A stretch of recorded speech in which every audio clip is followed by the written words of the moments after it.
so here we are in the kitchen. Looks like that one's been fried. Pretty dangerous looking. Looks like they did a double weird plate there. Oh, I see they did a connectable plate to make that cross divide there. So I see what they did. Let me get rid of that. Yeah, these are fried. So I'm going to put 2 GFCIs in here because that's what should be here. It shouldn't be a regular plug here anyway.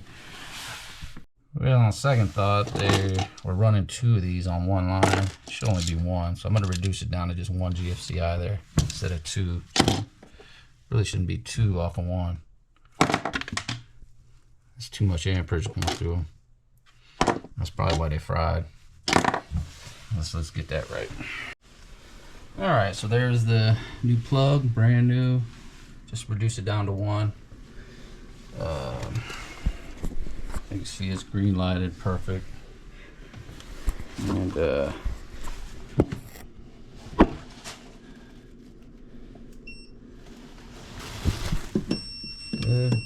to go. And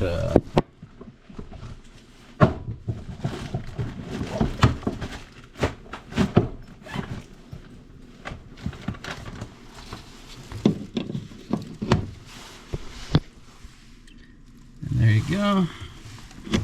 As you can see, correct wiring is 2 lights, and it was 2 lights, as you can see. On each side, correct wiring, perfect. Checks. And there we are, proper 126 volts there. Brand new plug, ready to go.